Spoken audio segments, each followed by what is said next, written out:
الحمدللہ رب العالمین والصلاة والسلام علی سید المرسلین اما بعد فاعوذ باللہ من الشیطان الرجیم بسم اللہ الرحمن الرحیم الصلاة والسلام علیک یا رسول اللہ وعلی آلک واصحابک یا حبیب اللہ الصلاة والسلام علیک یا نبی اللہ وعلی آلک واصحابک یا نور اللہ۔ ناظرین، ایک بار پھر مسلمان کو کیسا ہونا چاہیے پروگرام لے کر ہم حاضر ہیں، اور آج کے پروگرام کا موضوع ہم سب کے لیے بہت ضروری ہے۔ مسلمان کو کیسا ہونا چاہیے آج کے ٹاپک سے اور زیادہ اچھے انداز میں واضح ہوگا، مگر اس سے پہلے کہ ہم تاریخ کے ایک عظیم واقعے کی طرف چلیں، درود پاک کی فضیلت پر مشتمل ایک خوبصورت حدیث پاک، نبی پاک صلی اللہ تعالی علیہ وسلم کا فرمان عالی شان، جس کا مضمون ہے کہ جو کوئی شخص مجھ پر ایک بار درود پاک پڑھے، اللہ تعالیٰ اس پر 10 رحمتیں نازل فرماتا ہے۔ جو کوئی مجھ پر 10 بار درود پاک پڑھے، رب کریم اس پر 100 رحمتیں نازل فرماتا ہے، اور جو کوئی شخص مجھ پر 100 بار درود پاک پڑھے، اس کی دونوں آنکھوں کے درمیان لکھ دیا جاتا ہے کہ یہ بندہ دوزخ کی آگ اور نفاق سے بری ہے۔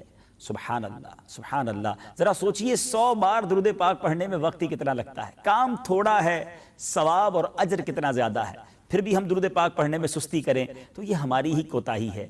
آئیے مل کر محبت کے ساتھ درود پاک پڑھ لیجئے۔ صلو علی الحبیب صلی اللہ تعالی علی محمد صلی اللہ علیہ وسلم۔ آج ناظرین ایک تاریخ کا عظیم واقعہ سنانا ہے، ایک ہسٹوریکل ایونٹ اسلامی تاریخ میں ملتا ہے، اس پر بات کرنی ہے، اور چونکہ یہ ایونٹ، یہ واقعہ بھی رمضان میں ہوا، اس لیے اس پر بات بڑی ریلیونٹ ہے اس مہینے میں، اور انشاءاللہ اس سے ایک سبق بھی لینا ہے۔ 10 رمضان المبارک کو سن 8 ہجری یہ واقعہ پیش آیا، اور اس میں بعض روایتیں مختلف بھی ہیں۔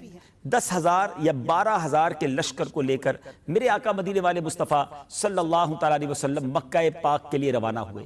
تھوڑا سا بیک گراؤنڈ یاد رکھنا بہت ضروری ہے۔ نبی پاک علیہ السلام نے جب ہجرت کی تھی، یعنی سن ہجری، پہلے سن ہجری بنا وہ کہ جس میں میرے آقا دکھی دل کے ساتھ، پریشانی کے عالم میں، یعنی گویا خوف کی فضا تھی، مسلمانوں پر ظلم و ستم کی آندھیاں تھی۔ نبی پاک جب مکہ پاک سے مدینہ طیبہ گئے تو بڑے افسردہ تھے۔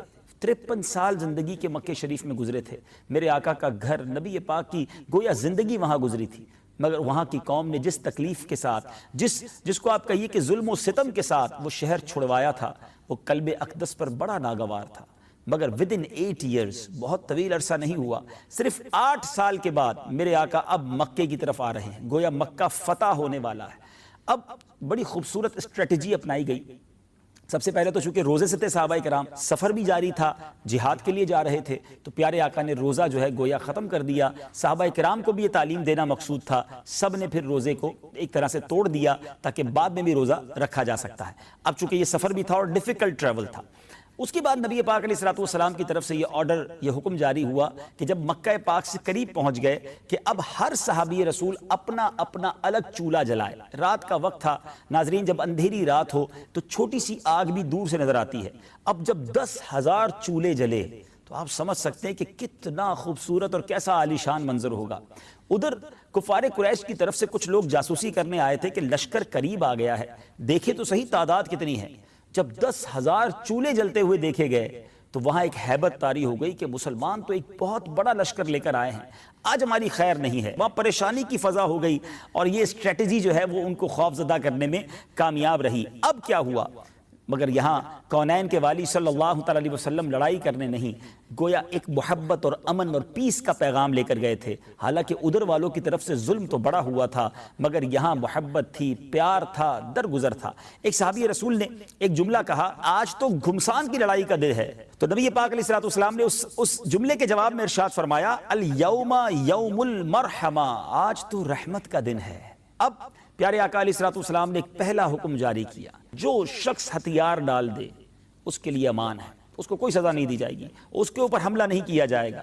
دوسرا پیغام جاری کیا، جو شخص اپنا دروازہ بند کر لے اس کے لیے بھی امان ہے، اور جو فرمایا جو کعبے میں داخل ہو جائے اس کے لیے بھی امان ہے۔ فرسٹ آف آل پہلا اعلان ہی پیس کا۔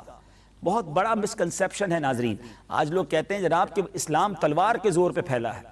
نبی پاک نے محبتوں سے، پیار سے، درگزر سے، معافی سے اسلام کو کس پیارے انداز میں پھیلایا۔ ذرا سوچئے ناظرین، کن لوگوں کے لیے معافی کا اعلان ہو رہا ہے؟ جنہوں نے اپنا شہر چھڑوا دیا، صحابہ کرام کو شہید کیا، راستے میں کانٹے بچھائے، گلے کھینچے گئے، صحابہ کرام کو تپتی ریت پر لٹایا گیا۔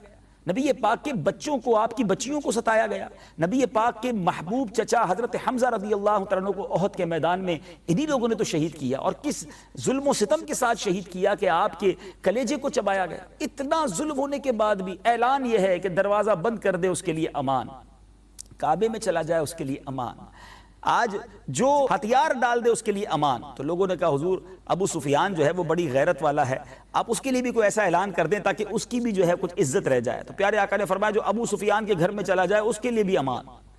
اب جناب مسلمان مکے میں داخل ہوتے ہیں، کوئی تلوار نہیں چلتی ہے، کوئی قتل و غارت گری نہیں ہوتی ہے جناب، بڑی آسانی کے ساتھ مکہ جو ہے وہ کانکر ہو جاتا ہے، گویا فتح مکہ ہو جاتی ہے۔ اللہ تبارک و تعالیٰ نے نبی پاک علیہ الصلوۃ والسلام کو اس شان و شوکت سے مکہ پاک میں داخلہ عطا فرمایا کہ تاریخ کے اوراق پر یہ سنہرے حروف سے لکھے جانے کے قابل ہے۔ مگر اتنی بڑی فتح ہے، مگر نبی پاک علیہ الصلوۃ والسلام کا انداز کیا ہے؟ پیارے آقا علیہ الصلوۃ والسلام جب مکے میں داخل ہو رہے تھے تو سر اقدس عاجزی کے ساتھ جھکا ہوا ہے، کر و فر والا انداز نہیں ہے۔ ام ہانی رضی اللہ تعالیٰ عنہا کے گھر جاتے ہیں، 8 رکعت چاشت کی ادا کرتے ہیں، گھر میں سوکھی روٹیاں ہیں، تھوڑا سا سرکہ ہے، نبی پاک انہی سوکھی روٹیوں کو پانی میں نرم کر کے سرکہ ڈال کر اسے کھا لیتے ہیں، اللہ کا شکر ادا کرتے ہیں اور فرماتے سرکہ بہترین سالن ہے، جس گھر میں سرکہ ہوتا ہے اس گھر والے محتاجی کا شکار نہیں ہوتے۔ کونین کے والی ہیں، 10,000 کا لشکر لے کر آئے ہیں، مگر روٹی سادہ ہے، کھانا سادہ ہے۔ کیا سادگی ہے میرے آقا کی زندگی میں۔ شاعر لکھتے ہیں نا، کبھی جو کی موٹی روٹی تو کبھی کھجور پانی، تیرا ایسا سادہ کھانا مدنی مدینے والے، ہے چٹائی کا بچھونا کبھی خاک ہی پہ سونا، کبھی ہاتھ کا سرہانا مدنی مدینے والے۔ ذرا غور کیجئے ناظرین، یہ کیسی ہستی ہیں کہ اللہ کے حبیب ہیں، رب کے خزانوں کے مالک ہیں، مگر عاجزی انکساری اور فقر و فاقہ کی زندگی ہے۔ اور آج ہمیں تھوڑی تنگی ہو جائے، شکوے ہیں، شکایات ہیں، ارے نبی پاک کی زندگی پر تو نظر دوڑا لیں، جن کو رب نے اپنا حبیب قرار دیا مگر وہ بھی اللہ کی رضا پر راضی ہیں۔ بہرحال اب وہ تاریخی خطبہ دیا گیا، ٹرائی ٹو انڈرسٹینڈ، سامنے کون لوگ کھڑے ہیں جنہوں نے ظلم کیا ہے، جنہوں نے جفا کی ہے، جنہوں نے بہت ستایا ہے، بہت رلایا ہے، بڑا دکھی کیا ہے، ساتھیوں کو شہید کیا ہے، راستے میں کانٹے بچھائے ہیں، بڑے بڑے جفاکار، بڑے بڑے ظالم موجود ہیں۔ اب پیارے آقا علیہ الصلوۃ والسلام نے جب ان میں خطاب فرمانا تھا، جب ان سے بیان فرمانا تھا، ہو سکتا ہے ان کے دل لرز رہے ہوں، وہ سوچ رہے ہوں کہ آج ہمارے سر تن سے جدا کر دیے جائیں گے، ہماری بوٹیاں نچوا دی جائیں گی، ہم نے ان کے اور ان کے اصحاب پر بڑا ظلم کیا ہے۔ نبی پاک نے سب پر نظر ڈالنے کے بعد ارشاد فرمایا کہ بتاؤ تمہیں کچھ معلوم ہے آج میں تمہارے ساتھ کیا معاملہ کرنے والا ہوں؟ ہر شخص کانپنے لگا، لرزنے لگا، اور لرزتی ہوئی آواز سے انہوں نے کہا کہ اخ کریم و ابن اخ کریم، کہ آپ کرم والے بھائی اور کرم والے باپ کے بیٹے ہیں، یعنی آپ سے ہمیں کرم کی امید ہے۔ اللہ اکبر، کیسا دریائے رحمت جوش پہ تھا۔ نبی پاک علیہ الصلوۃ والسلام نے وہ تاریخی اعلان فرمایا، آقا فرماتے ہیں آج تم پر کوئی الزام نہیں ہے، جاؤ تم سب آزاد ہو۔ جب یہ تاریخی اعلان ہوا تو سسکیاں بلند ہوئیں، لوگ زاروں کتار رونے لگے۔ نوبڈی ایکسپیکٹ، کوئی توقع نہیں کرتا تھا کہ آج ہمیں معافی مل جائے گی۔ جن کو ستا کر گھر چھڑایا، جن کو ستا کر وطن چھڑایا، جن کو یہاں چین سے رہنے نہ دیا، جن پر قاتلانہ حملے کیے، جن کے بچوں کو ہم نے رلایا، اور آج وہ آ کر ہمیں معاف کر رہے ہیں، طاقت میں ہیں، جو چاہے وہ کر سکتے ہیں، مگر معافی کا اعلان تھا۔ اللہ اکبر۔ ناظرین یہاں تک تو شاید واقعہ کئی بار سنا ہوگا، مگر اس معافی کا فائدہ کیا ہوا، اس معافی کا رزلٹ کیا نکلا؟ تاریخ کی کتابوں میں لکھا ہے کہ بڑے بڑے سرداران قریش، بڑے بڑے کفار جو تھے وہ کلمہ پڑھ کر مسلمان ہو گئے کہ اسلام اتنا خوبصورت اور اتنا پیارا مذہب ہے تو کیوں نہ اسے ہی اختیار کر لیا جائے۔ اب ایک اور میٹر باقی تھا کہ جب صحابہ کرام علیہم الرضوان مکے سے ہجرت کر کے مدینہ شریف چلے گئے تھے تو مکے میں ان کی جائیدادیں تھیں، ان کے گھر تھے، ان پر کفاران قریش نے قبضہ کیا ہوا تھا۔ اب وقت تھا کہ وہ جائیدادیں واپس لی جائیں اور صحابہ کو واپس لوٹائی جائیں، مگر شاید آسمان نے اس سے پہلے ایسا منظر نہیں دیکھا ہوگا کہ نبی پاک صلی اللہ تعالی علیہ وسلم نے اعلان کیا کہ اے صحابہ کرام، اے مدینے سے آنے والوں، اپنی ساری پراپرٹی، اپنی ساری جائیداد تمام مکے والوں کو ہبہ کر دو، انہیں بخش دو۔ وہ لوگ حیران ہو گئے کہ انہی کی پراپرٹی پر ہم نے قبضہ کیا ہے، مگر اسلام کتنا خوبصورت مذہب ہے کہ اب ہمارے مسلمان بھائی ہو گئے ہیں، اگر یہ گھر پر بیٹھ چکے ہیں یہ گھر انہیں ہی دے دیا جائے۔ اس سے پہلے ایسے فیصلے آسمان نے نہیں دیکھے تھے، اس دنیا میں کبھی نہیں ہوئے تھے۔ آج بھی تاریخ کی کتابوں میں فتح مکہ کا واقعہ ایک سنہرے حروف سے لکھا ہوا ہے۔ یہ ہے میرے آقا کی سیرت، یہ ہے نبی پاک کی شان اور شوکت کہ قدرت تھی، پاور تھی، جو چاہتے وہ آرڈر دیتے، مگر معاف کیا، مگر درگزر کیا، مگر درگزر کر کے حاصل کیا ہوا؟ دل جیت لیے، اپنا بنا لیا، وہ بھی مسلمان ہوئے، ان کی آنے والی نسلیں بھی مسلمان ہوئی۔ اگر لڑائی ہوتی سر کٹتے، کچھ جہنم میں چلے جاتے، کچھ کفر پر ڈٹے رہتے، مگر معافی نے کئیوں کو اپنا بنا لیا۔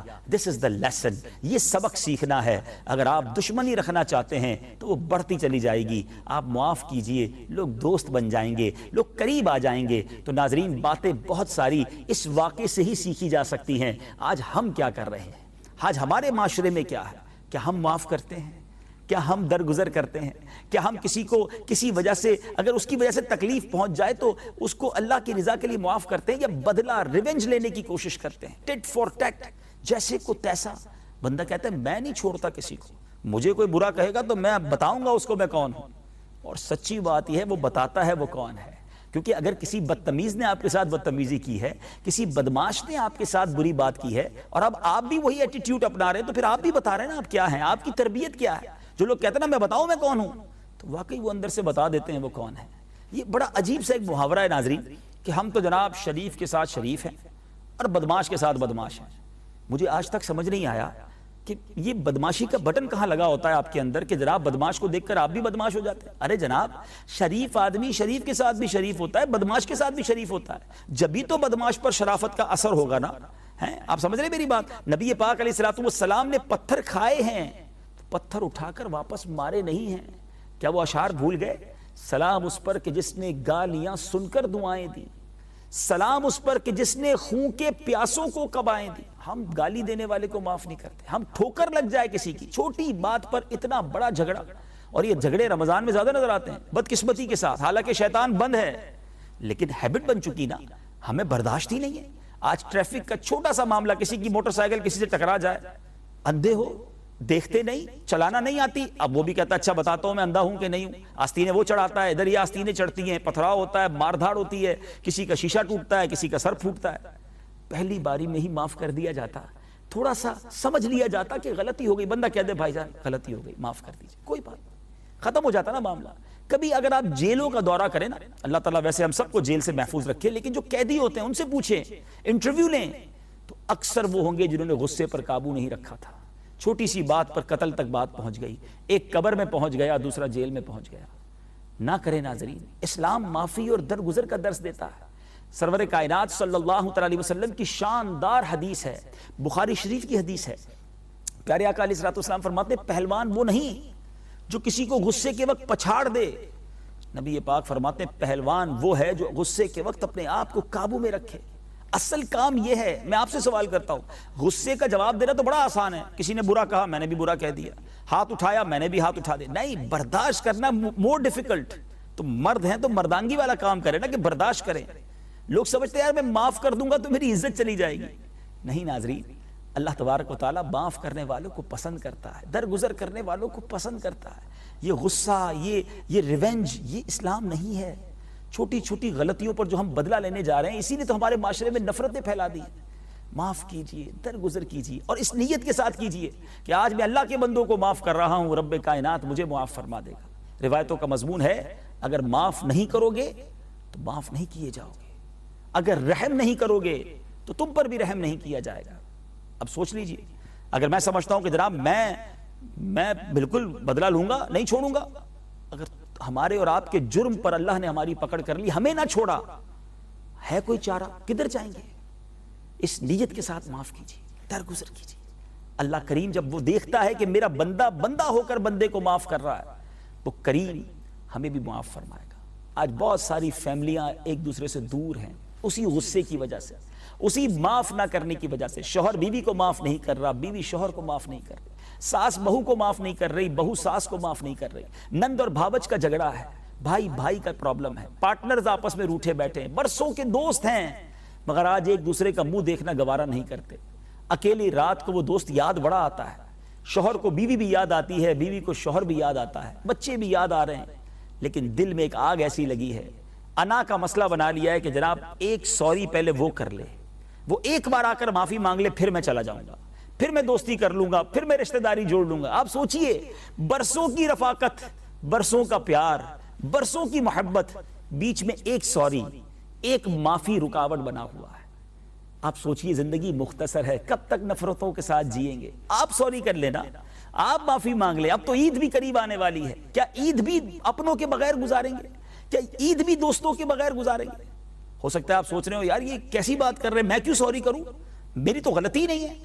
وہ بھی تو یہی سوچ رہا ہے نا، ایک کی تو غلطی ہے، چلے اس کی غلط، تھوڑی دیر کے لیے میں نے آپ کی بات مان لی، جی میں آپ سے بات کر رہا ہوں، میں نے آپ کی بات مان لی، آپ کی غلطی نہیں دوسرے کی غلطی ہے، لیکن اگر آپ معافی مانگ لیں گے تو دوستی ہو جائے گی نا، وہ محبت واپس آ جائے گی۔ اللہ معاف کرنے والوں کو پسند کرتا ہے۔ یقین کیجئے آپ کی یہ صلح کی طرف قدم بڑھانا اگر یہی مغفرت کا ذریعہ بن جائے تو اس سے بڑی تو کوئی سعادت نہیں نا۔ میں آپ کو ایک شاندار حدیث پاک سنانے جا رہا ہوں۔ جو لوگ کہتے ہیں نا یار میں کیسے صلح کر لوں، میں اس کو کیسے جناب اس سے رشتہ تو جوڑ دوں، وہ توڑ رہا ہے، اس نے ظلم کیا ہے تو میں کیوں معاف کروں؟ اگر آپ یہ سوچ کر بیٹھے نا، اور اگر نبی پاک صلی اللہ تعالی علیہ وسلم سے محبت ہے تو آؤ میں آپ کو آپ کی اور اپنے آقا کا فرمان سناتا ہوں۔ پیارے آقا صلی اللہ تعالی علیہ وسلم کا ارشاد ہے، سیدنا ابو ہریرہ رضی اللہ تعالیٰ عنہ اس حدیث کے راوی ہیں، نبی پاک صلی اللہ تعالی علیہ وسلم فرماتے ہیں 3 باتیں جس شخص میں ہوں گی اللہ تعالیٰ قیامت کے دن اس کا حساب بہت آسان طریقے سے لے گا اور اس کو اپنی رحمت سے جنت میں داخل فرمائے گا۔ ذرا سوچئے انعام کتنا بڑا ہے، اربوں روپے خرچ ہو جائے نا، میری ساری زندگی کی ساری چیزیں مجھ سے لے لی جائیں اور اس بات کی گارنٹی دے دی جائے کہ اللہ جنت میں داخل کر دے گا اور مجھ سے حساب آسانی سے لے گا، کیونکہ یہ بات طے ہے کہ اگر حساب لیا گیا تو مارے جائیں گے، گناہ ہی گناہ ہیں، خطائیں ہی خطائیں ہیں، اللہ اپنے کرم سے جنت میں داخل کر دے، یہ اسی کی مہربانی ہوگی۔ لک ایٹ دا ریوارڈ، انعام کتنا بڑا ہے۔ اب 3 باتیں ہیں، پلیز ناظرین رمضان جانے والا ہے، اپنا لیجئے، اپنے دل میں بسا لیجئے۔ 3 باتیں کیا ہیں؟ پیارے آقا فرماتے ہیں جو تمہیں محروم کرے تم اسے عطا کرو۔ ہم کہتے ہیں نا مجھے تحفہ نہیں دیا، عید والے دن بھی نہیں بلایا، شادی میں بھی نہیں بلایا، میں کیوں بلاؤں اپنے بچے کی شادی میں؟ جو تمہیں محروم کرے تم اسے عطا کرو۔ میں نے ایسا نہیں بننا، میں اپنے آقا کا غلام ہوں، مجھے اسلام پر عمل کرنا ہے، میں بلاؤں گا، میں تحفہ دوں گا، وہ نہیں مسکراتا مجھے دیکھ کر میں مسکراؤں گا، مجھے جنت میں جانا ہے، میرا حساب آسانی سے لیا جائے، میری یہ تمنا ہے۔ دوسری بات، جو تم سے قطع تعلق کرے، جو تم سے کٹ آف کرے، آقا فرماتے تم اس سے ملاپ کرو۔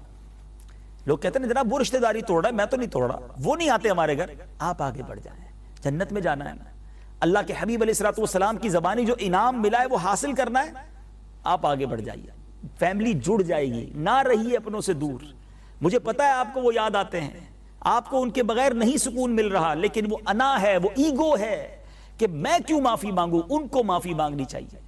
میں یہاں ماؤں سے بھی کچھ عرض کرنا چاہتا ہوں کہ جن کی وجہ سے 2 بچے یعنی آپ کی بہو اور آپ کا بیٹا الگ بیٹھا ہے۔ میں بیٹی کی ماں سے بھی بات کرنا چاہوں گا جس نے اپنی بیٹی کو سمجھایا ہوا ہے کہ خبردار تم اپنے سسرال گئی، جب تک وہ نہیں آتے تم نے نہیں جانا، اور جو بیٹے کی ماں ہے وہ کہتی بیٹا تم نے قدم نہیں نکالنا جب تک پہلے ان کو آ کر جھکنے دو۔ آپ تو ماں ہیں، ان بچوں کو ملنے دیجئے، معاف کر دیجئے، آپ آگے بڑھ کر ملاپ کروا دیجئے، کیا معلوم یہی ہماری مغفرت کا ذریعہ بن جائے۔ غور کیجئے۔ اب سنیے تیسری بات، آقا علیہ الصلوۃ والسلام فرماتے جو تم پر ظلم کرے تم اسے معاف کر دو۔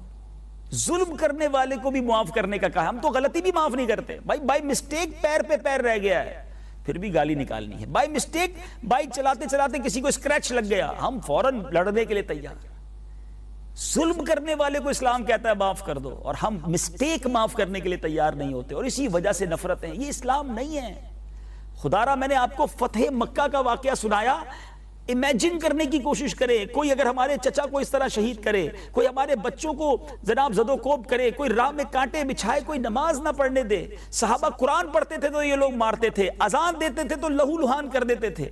اسلام کا نام لینا گویا جرم تھا۔ کئی صحابہ ایسے جن کو تپتی ریت پر لٹایا جاتا تھا۔ حضرت خباب کے بارے میں آتا ہے کہ ان کی پیٹھ جلتے کوئلوں پر انہیں لٹایا جاتا، ان کی پیٹھ سے چربی نکلتی تھی اور وہ کوئلے اس سے بجھتے تھے، اور پیٹھ پر کوئلے کے جلانے کے نشانات تھے۔ اتنا ظلم، پھر بھی معاف کیا، پھر بھی اپنا بنا لیا۔ اور اسی نبی علیہ السلام کا کلمہ پڑھنے والا کہے میں نہیں کرتا کسی کو معاف، نہیں جناب، میں اب بتاؤں گا، میں بدلہ لوں گا۔ ہماری بدقسمتی ہے کہ کئی قومیں وہ ہیں ہمارے وطن پاکستان میں جو مسلمانوں کا ملک ہے، جو اپنے بچوں کو ٹرین کرتے ہیں کہ بڑے ہو کے بدلہ لینا ہے، اور اس کے چکر میں کئی خاندان کے خاندان تباہ ہو رہے ہیں۔ اگر کسی سامنے والے خاندان نے آپ پر ظلم کر ہی دیا ہے تو ختم کرے لڑائی کو، ختم کرے اس دشمنی کو۔ کب تک لڑتے رہیں گے؟ اللہ کی رضا کے لیے معاف کر دو، ہاتھ ملا لو۔ اگر ان کے والدین میں کسی سے غلطی ہوئی ہے تو ان کے بچوں کو کیا قصور ہے؟ مگر نسلیں لڑ رہی ہیں آپس میں کہ باپ دادا نے غلطی کی تھی۔ پلیز، یہ اسلام نہیں ہے۔ اللہ کرے دل میں اتر جائے میری بات۔ آج یہ نیت کر لیجئے ناظرین، پلیز ابھی فون اٹھائیے۔ آپ کو لگتا ہے کہ واقعی ہماری رشتہ داری ٹوٹی ہوئی ہے، میں نے اپنے دوست سے دوری کی ہوئی ہے، میں فلاں سے بدلہ لینے کے لیے دل میں ریونج رکھا ہوا ہے، بس اللہ کی رضا کے لیے معاف کر دیں۔ ہو سکتا ہے آپ جب فون کریں، آپ ان کے پاس جائیں تو وہ آپ کے مزاج کے خلاف بات کریں، آپ نے صبر کرنا ہے، لڑنا نہیں ہے۔ آپ کو یہ لگے گا یار میں اچھی نیت سے آگے بڑھا اور یہ پھر بھی لڑ رہا ہے مجھ سے، غلطی اس کی پھر بھی مجھے بول رہا ہے، کوئی بات نہیں، میرا رب دیکھ رہا ہے کہ میری نیت کیا ہے۔ اللہم انک عفو کریم تحب العفو فاعف عنی، یہ پڑھتے ہو نا دعا شب قدر میں، کیا دعا ہے معنی پتہ ہے؟ اللہم انک عفو، اے اللہ تو معاف کرنے والا ہے، تحب العفو، معافی کو پسند کرتا ہے، فاعف عنی، مجھے بھی معاف کر دے۔ اس نیت سے معاف کرو کہ اللہ میں نے بندوں کو معاف کیا تو مجھے معاف کر دے۔ یقین کیجئے جب وہاں سے معافی ملی تو بیڑا پار ہو جائے گا۔ اللہ کرے دل میں اتر جائے میری بات۔ آئیے چلتے ہیں اپنے پروگرام کے ایک سیگمنٹ کی طرف جس کا نام ہے فیضان رمضان۔